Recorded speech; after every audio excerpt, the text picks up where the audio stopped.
Ladies and gentleman, silicon ಸಿಟಿಯ ಹೆಮ್ಮೆ ಐತಿಹಾಸಿಕ ಬೆಂಗಳೂರು ಕರಗ ಉತ್ಸವಕ್ಕೆ ಕ್ಷಣಗಣನೆ ಆರಂಭ ಆಗಿದೆ.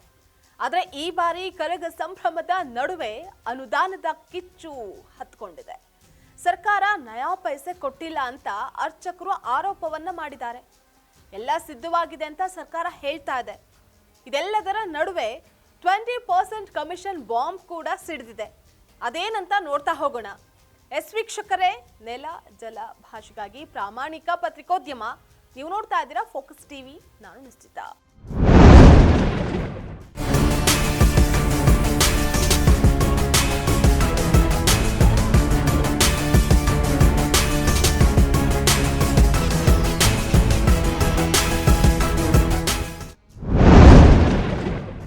ಬೆಂಗಳೂರಿನ ಹಲವು ಭಾಗಗಳಲ್ಲಿ ಈಗ ಹಬ್ಬದ ವಾತಾವರಣ. ಆದರೆ ಈ ಬಾರಿ ಧಾರ್ಮಿಕ ವಿಧಿವಿಧಾನಗಳಿಗಿಂತ ಹೆಚ್ಚಾಗಿ ಸರ್ಕಾರಿ ಅನುದಾನದ ಚರ್ಚೆಯೇ ಜೋರಾಗಿ ಕೇಳ್ಬರ್ತಾ ಇದೆ. ಇನ್ನು ಅರ್ಚಕರು ಮಾಡಿರುವಂತಹ ಈ ಗಂಭೀರ ಆರೋಪ ಕರಗ ಭಕ್ತರಲ್ಲಿ ಆತಂಕವನ್ನ ಮೂಡಿಸಿದೆ. ಸರ್ಕಾರ ಕರಗವನ್ನ ನಿರ್ಲಕ್ಷ್ಯ ಮಾಡ್ತಾ ಇದೆ ಅನ್ನುವಂತಹ ಪ್ರಶ್ನೆ ಎದ್ದಿದೆ. ಆದರೆ ಈ ಆರೋಪಗಳನ್ನ ಮುಜರಾಯಿ ಸಚಿವ ರಾಮಲಿಂಗಾರೆಡ್ಡಿ ತಳ್ಳಿ ಹಾಕಿದ್ದಾರೆ. ಸರ್ಕಾರ ಕರಗಕ್ಕೆ ಸಕಲ ವ್ಯವಸ್ಥೆಯನ್ನ ಮಾಡಿದೆ ಅಂತ ಅವರು ಸ್ಪಷ್ಟಪಡಿಸಿದ್ದಾರೆ.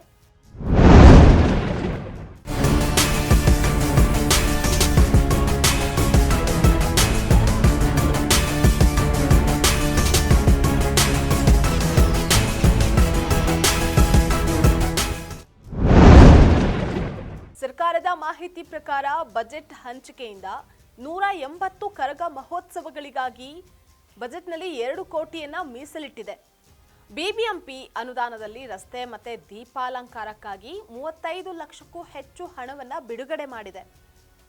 ಇನ್ನು ಇದೆಲ್ಲದರ ನಡುವೆ ವಿವಾದಕ್ಕೆ ಮತ್ತೊಂದು ತಿರುವು ಸಿಕ್ಕಿದೆ. ದೇವಸ್ಥಾನದ ಮಾಜಿ ಆಡಳಿತ ಮಂಡಳಿ ಅಧ್ಯಕ್ಷ ಸತೀಶ್ ಅವರು ಮುಜರಾಯಿ ಅಧಿಕಾರಿಗಳ ಮೇಲೆ ಗಂಭೀರ ಆರೋಪ ಮಾಡಿದ್ದಾರೆ. ಅನುದಾನ ಬಿಡುಗಡೆ ಮಾಡೋದಕ್ಕೆ ಅಧಿಕಾರಿಗಳು 20% ಕಮಿಷನ್ ಅನ್ನ ಕೇಳ್ತಾ ಇದ್ದಾರೆ ಅಂತ ಅವರು ಲೋಕಾಯುಕ್ತಕ್ಕೆ ದೂರನ್ನ ನೀಡೋದಕ್ಕೆ ಮುಂದಾಗಿದ್ದಾರೆ. ದೇವಸ್ಥಾನದ ಒಳಗಡೆ ಇರತಕ್ಕಂಥದ್ದನ್ನೆಲ್ಲ ನಮ್ಮ ಮುಜರಾಯಿ ಇಲಾಖೆಯವರೇ ಖರ್ಚು ಮಾಡುವಂಥದ್ದು, ಮತ್ತೆ ದೇವಸ್ಥಾನದಿಂದ ಹೊರಗಿರ್ತಕ್ಕಂಥ ಏನೇನು ಕೆಲಸ ಕಾರ್ಯಗಳಿದೆ ಅದೆಲ್ಲ ಕೂಡ ಮಹಾನಗರ ಪಾಲಿಕೆಯಿಂದ ಪ್ರತಿ ವರ್ಷ ನಮಗೆ ಗ್ರಾಂಟ್ ಕೊಡ್ತಾರೆ. ನೋಡಿದ್ರಲ್ಲ, ಒಂದ್ ಕಡೆ ಭಕ್ತಿಯ ಪರಾಕಾಷ್ಠೆ, ಮತ್ತೊಂದ್ ಕಡೆ ಅನುದಾನದ ಜಟಾಪಟಿ. ಏನೇ ಆದ್ರೂ ಬೆಂಗಳೂರಿನ ಅಸ್ಮಿತೆಯಾಗಿರುವಂತಹ ಕರಗಕ್ಕೆ ಯಾವುದೇ ಅಡೆತಡೆ ಉಂಟಾಗಬಾರ್ದು ಅನ್ನುವಂತಹದ್ದೇ ಭಕ್ತರ ಆಶಯ. ಇದಾಗಿತ್ತು ಇವತ್ತಿನ ಫೋಕಸ್ ಸ್ಪೆಷಲ್ ಸ್ಟೋರಿ. ನೆಲ ಜಲ ಭಾಷೆಗಾಗಿ ನೋಡ್ತಾ ಇರಿ ಫೋಕಸ್ ಟಿವಿ.